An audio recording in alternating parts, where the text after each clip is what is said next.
আসসালামু আলাইকুম। পৃথিবীর যে যে প্রান্ত থেকে দেখছেন এবং শুনছেন সবাইকে শুভেচ্ছা জানাচ্ছি।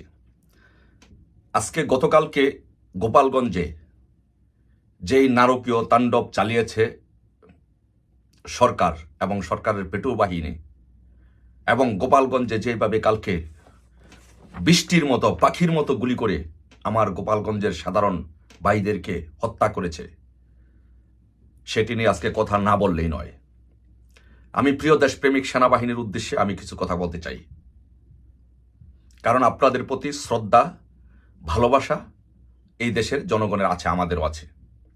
কিন্তু আপনারা গতকালকে যেই ন্যাক্কারজনকভাবে আমাদের নিরীহ ভাইদেরকে যেভাবে হত্যা করেছেন, এখানে এই দেশের জনগণের মনে, মানুষের মনে অসংখ্য প্রশ্নের উদ্ভব হয়েছে। প্রথমত, আপনারা যখন আওয়ামী লীগ সরকার যখন ক্ষমতায় ছিল, যখন বাংলাদেশে যখন জঙ্গি হামলা চলছিল, তখন আপনারা সেই জঙ্গিদের বিরুদ্ধে ব্যবস্থা নিতে আপনারা অস্বীকৃতি জানিয়েছিলেন। কিন্তু আজকে আপনারা কি করছেন? আজকে সেই জঙ্গিদের পক্ষে, সেই জঙ্গিদের হয়ে আজকে গোপালগঞ্জবাসীর উপরে, গোপালগঞ্জের সাধারণ জনগণের উপরে আপনারা হামলা করে নিরীহ মানুষগুলোকে পাখির মতো গুলি করে আপনারা হত্যা করেছেন। আমি আপনাদের মানবিক মূল্যবোধের কাছে আমি কিছু প্রশ্ন করতে চাই। আপনারা শিক্ষিত মানুষ, মার্জিত মানুষ, পড়াশোনা করা মানুষ। সে গোপালগঞ্জের যেই মানুষগুলোকে, আপনারা নিরীহ মানুষগুলোকে হত্যা করেছেন, শুধু চোখটা বন্ধ করুন, চোখটা বন্ধ করে একবার ভাবুন, আপনার ভাইকে যদি কেউ গুলি করে এইভাবে নির্বিচারে হত্যা করতো, আপনার ভাই যদি আপনি হারাতেন, তাহলে আপনার অনুভূতিটা কেমন হতো? আপনার পরিবারের কোনো সদস্য যদি অন্য কেউ গুলি করে এভাবে মারতো, তাহলে আপনার অনুভূতিটা কেমন হতো? আর আপনাদের কাছে প্রশ্ন, আপনাদেরকে এইভাবে নির্বিচারে সাধারণ মানুষকে গুলি করার, হত্যার অধিকার কে দিয়েছে? ইসলাম দিয়েছে না আইন দিয়েছে? আপনারা জঙ্গিদের পক্ষ অবলম্বন করে, যে জঙ্গিরা বাংলাদেশে, সারা বাংলাদেশে মব সন্ত্রাস করে তাণ্ডব চালাচ্ছে, তাদের বিরুদ্ধে আপনারা কোনো ব্যবস্থা নিচ্ছেন না। তাদের বিরুদ্ধে ব্যবস্থা আপনি না নিয়ে তাদেরকে, গোপালগঞ্জে এই সন্ত্রাসীদেরকে, গোপালগঞ্জের সাধারণ জনতা, একদম গণমানুষ যখন তাদেরকে প্রতিহত করেছে গোপালগঞ্জে, তখন আপনারা তাদেরকে আপনাদের সেনাবাহিনীর গাড়ির এপিসিতে করে তাদেরকে আপনারা গোপালগঞ্জ থেকে নিয়ে এসেছেন, আর অন্যদিকে গোপালগঞ্জবাসীকে গুলি করে হত্যা করেছেন। এই বিচার আপনাদের বিবেকের কাছে দিলাম। আপনাদের এই কর্মকাণ্ডগুলো জাতিসংঘে যাবে, সব মানবাধিকার সংস্থাগুলোর কাছে যাবে, কিন্তু যাওয়ার আগে আপনাদের বিবেকের কাছে প্রশ্ন দিলে আপনারা একদিনের এই জন্য বিচারের মুখোমুখি হবেন। যারা এই কাজগুলো করেছেন, আপনার ভাই সেনাবাহিনী, আপনার ভাই, আরেকজন ভাই আপনার পাশে যে চাকরি করতেছে, সে কিন্তু আপনার এই কাজগুলো লিপিবদ্ধ করে রাখছে। আপনি মনে করবেন না যে আপনার ভাই সব সেনাবাহিনীতে সবাই এই কর্মতৎপরতার সাথে জড়িত না।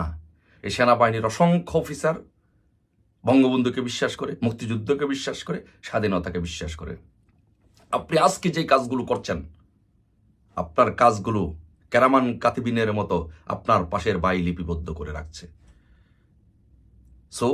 আপনারা ভালো থাকার জন্য, আমি সেনাবাহিনীকে খুব ভালোভাবে চিনি ভাই।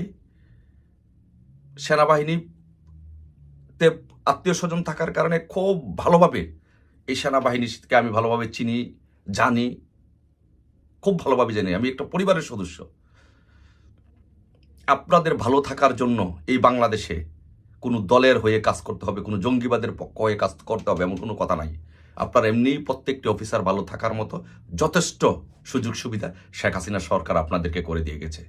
তাহলে কেন আপনাদেরকে একটা জঙ্গি সংগঠনের, জঙ্গি গোষ্ঠীর পক্ষ অবলম্বন করে আপনার আওয়ামী লীগের নেতাকর্মীদেরকে মারতে হবে, নিরীহ মানুষকে হত্যা করতে হবে? কেন এই রিস্কটা আপনারা কেন নিচ্ছেন? এই ভুলটা আপনারা কেন করছেন? দেখেন, পক্ষান্তরে আপনাদের দেখেন, আজকে এই জাতি পুরা লজ্জিত, এই জাতি আজকে বিস্মিত। আজকে জাতি, আপনারা যেই কাজ করেছেন, আপনাদের সেনা প্রধানকে রয়ের এজেন্ট বলা হয়েছে, আপনাদের ক্যান্টনমেন্ট গুড়িয়ে দেওয়ার হুমকি দেওয়া হয়েছে। যারা আপনাদের সেনা প্রধানকে, জনাব ওয়াকারুজ্জামানকে রয়ের এজেন্ট বলেছে, আপনাদের সেনাবাহিনীকে হেয় প্রতিপন্ন করেছে, আপনাদের ক্যান্টনমেন্ট ঘুরিয়ে দেওয়ার কথা যারা বলেছে, তাদের পক্ষ হয়ে আপনি আপনাদের পক্ষ যারা অবলম্বন করেছে তাদেরকে আপনারা গুলি করে হত্যা করেছেন। এটাকে একবার আপনাদের শুধু বিবেকের কাছে প্রশ্ন করে দেখেন তো, যে আপনারা যা করছেন আপনারা কাজগুলো সঠিক করছেন কিনা। ভাই, আপনার হৃদয় না কাঁপতে পারে, আপনার মন না কাঁদতে পারে, আপনারা করে যান, আপনাদের হাতে অস্ত্র আছে, কিন্তু আসমান জমিন কিন্তু ঠিকই কেঁপে উঠবে। আল্লাহর আরশ যখন কেঁপে উঠবে তখন কিন্তু এমন ভূমিকম্প হবে, আপনারা কিন্তু সেই অপরাধের শাস্তি আপনাদেরকে পেতেই হবে, সেটা ন্যাচারাল হোক আর ভাই পাবলিক হোক, আপনাদের কিন্তু সেটার ফল ভোগ করতে হবে। গোপালগঞ্জ কি ভাই আলাদা একটা রাষ্ট্র যে আপনারা এইভাবে এপিসি নিয়ে সাজুয়া যান নিয়ে গোপালগঞ্জে বাসীর উপরে আপনারা হামলা করেছেন, গুলি করে হত্যা করেছেন? মনে হয় যে গোপালগঞ্জের সাথে আপনারা যুদ্ধ করতে গিয়েছেন। গোপালগঞ্জকে আরেকটা রাষ্ট্র ছিল যে সেনাবাহিনী তাদের সাথে যুদ্ধ করতে হবে গিয়ে? গোপালগঞ্জ তো ভাই এই দেশেরই একটা জেলা, সেই জেলাকে আপনারা নিশ্চিহ্ন করে দিতে চান। ভাই আপনারা স্পষ্টত পদযাত্রা, এনসিপির ছিল এটা পদযাত্রা, যখন গোপালগঞ্জের নাম আসলো তখন সেটা হয়ে গেল মার্চ টু গোপালগঞ্জ। এবং গোপালগঞ্জে বসে, গোপালগঞ্জে দাঁড়িয়ে গোপালগঞ্জবাসীকে হুমকি দেওয়া হচ্ছে, মুজিববাদ মুর্দাবাদ স্লোগান দেওয়া হচ্ছে, তাদেরকে উস্কে দেওয়া হচ্ছে। তারা কি কাজ পড়ে বসে থাকবে? আপনারা কত লক্ষ মানুষকে খুন করতে পারবেন? কয়জন? 10 জনকে 12 জনকে হত্যা করেছেন। গোপালগঞ্জে শুধু 13 লাখ ভোটারই আছে, আর নারী পুরুষ সহ 16-17 লাখ লোক গোপালগঞ্জে বসবাস করে। 16-17 লাখ লোক যদি আপনারা হত্যা করতে পারেন, তাহলে গোপালগঞ্জের নাম মুছে দিতে পারবেন। গোপালগঞ্জের একজন মানুষ বেঁচে থাকতে আপনারা গোপালগঞ্জের নাম নিশানা আপনারা মুছে দিতে পারবেন না, এবং গোপালগঞ্জে বঙ্গবন্ধুর প্রতিকৃতিও ভাঙতে পারবেন না, সেটা আপনাদেরকে বুঝতে হবে। আর গোপালগঞ্জ তো শুধু গোপালগঞ্জ নয়, বাংলাদেশের প্রত্যেকটি জেলায় এখন গোপালগঞ্জ। এই বাংলাদেশের প্রত্যেকটি জেলায় এখন গোপালগঞ্জের অধীনে। এই বাংলাদেশের প্রত্যেকটি জেলায় এখন আমরা দাবি করি যে আমরা হব গোপালগঞ্জ। সো আপনাদেরকে বলবো যে ধানমন্ডি 32 নম্বর যখন ভেঙে দেওয়া হলো, গুড়িয়ে দেওয়া হলো, তখন কিন্তু আপনারা ওখানে দাঁড়িয়ে দাঁড়িয়ে দেখেছেন ধানমন্ডি 32 নম্বর দীর্ঘ সময় নিয়ে ভেঙেছে। আপনারা কিন্তু এই মব সন্ত্রাসীদের বিরুদ্ধে সেনাবাহিনী কিন্তু আপনারা কোনো প্রতিরোধ গড়ে তোলেননি, এই 32 নম্বর রক্ষা করেননি। কিন্তু আজকে যখন এরা মার্চ টু গোপালগঞ্জ করে যখন বঙ্গবন্ধুর সমাধিস্থল যখন ভেঙে দেওয়ার জন্য গিয়েছে, তখন সেখানের সাধারণ জনতা, সাধারণ জনগণ সেটা প্রতিরোধ গড়ে তুলেছে, আর সেই সাধারণ জনগণের উপরে আপনারা গুলি করেছেন।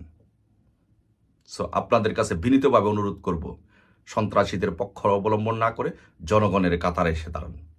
জনগণ জেগে উঠেছে এই সন্ত্রাসীদের বিরুদ্ধে। ইনশাল্লাহ প্রতিরোধ শুরু হয়েছে, গোপালগঞ্জ থেকে প্রতিরোধ শুরু হয়েছে। সারা গোপালগঞ্জের হাত ধরো, বাংলাদেশ স্বাধীন করো বার্তা দিল এম সালাউদ্দিন। পক্ষের শক্তির বিজয় ইনশাল্লাহ অবশ্যই হবে। ইনশাল্লাহ। জয় বাংলা, জয় বঙ্গবন্ধু।